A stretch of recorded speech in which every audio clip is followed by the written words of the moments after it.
What Mortal Kombat 1 Khaos Reigns adds to the lore. Although Khaos Reigns is a relatively short story, it raises a lot of interesting questions. Let's get started. Another confirmation that Titan Shang Tsung's theory of parallel timelines is wrong.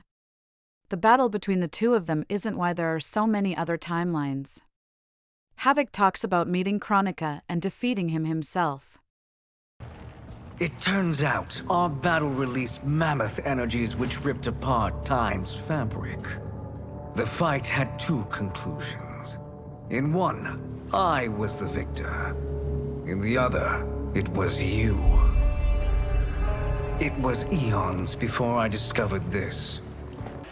I should have kept Kronika alive after taking her hourglass, so I could rub her nose in what I've made of her golden balance. The stakes of the story are confusing. On the one hand, Havik says that if Argeras' time crystal is fused with the Kamidogu of his world, he can reshape all timelines as he wishes. On the other hand, we see a lot of Geras who are from another timeline, in a destroyed state. Then the other Geras' time crystals would only affect their own timelines? Then Argeras is truly special. But it is more likely that Havik is wrong. It seems there is a way to destroy Geras. Because Geras of many timelines seem not to be recover anymore. This was an impossible task even for an elder god.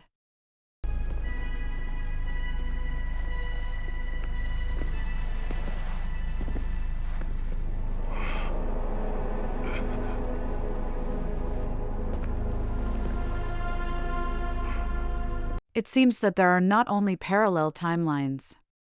An alternate version of Johnny Cage talks about him fighting in World War II. Lieutenant Colonel Jonathan Cage, U.S. Army, 44th Infantry. One moment I was fighting Hitler in France.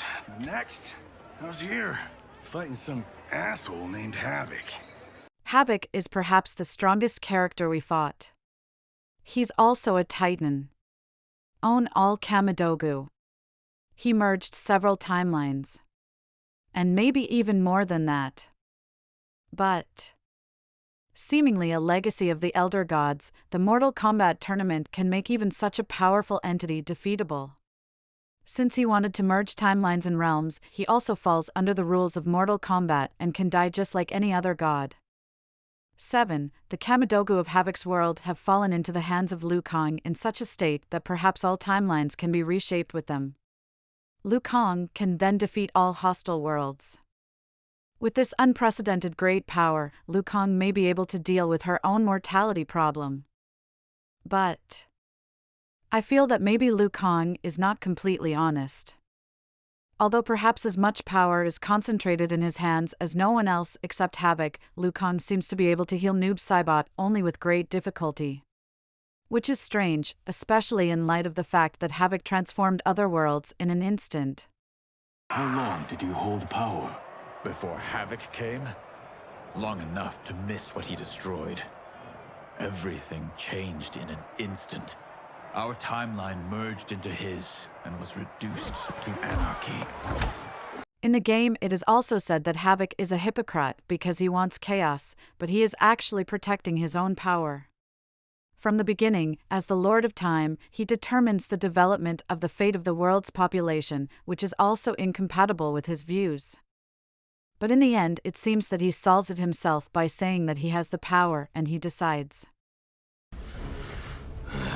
Your warriors are adept at creating chaos. So good of you to approve. Approve? You dared to throw my plans into disarray! The only chaos you revere is yours. You are no zealot. You are a hypocrite.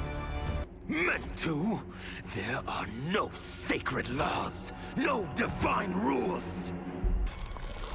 I choose what is right, because I hold the power. Havik's version of Noob Saibot is also a contradiction. The original Noob Saibot was dead, perhaps without a soul. Havik, on the other hand, connected Noob Saibot with the power of souls. Gonna put you down for good. What is dead cannot die. All must embrace it. It is strange that Liu Kang in Havoc's world possesses fire and lightning. I mean the Chaos version. Anya, step aside!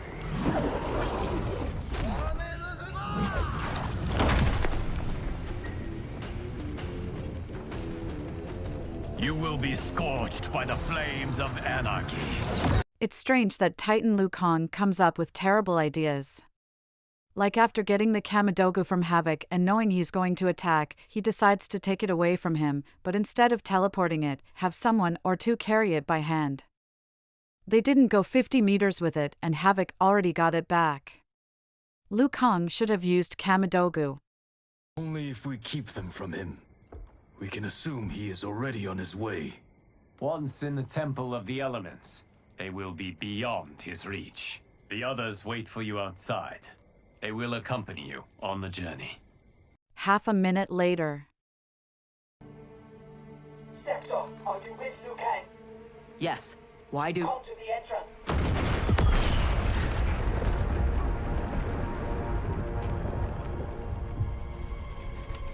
Havoc. But it's also strange that you consider a place safe that has a history of being unsafe. Can Havoc's magic truly be undone?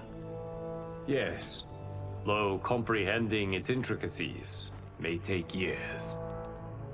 For now, Bian will reside at the Temple of the Elements.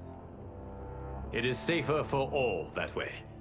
But before I could find the amulet, I found Bihan. There he was, imprisoned and forgotten, when Liu Kang had promised to restore him. It's as if a mystical force is urging him to make bad decisions. Scorpio's marriage was prevented again, but the wife did not die. Although this Scorpio is not the same as the previous Scorpio. And this is strange, because in one of the videos of Season 1, the Harumi of our world seems to die. The Liu Kang of the seasons is perhaps not the Liu Kang of the main story.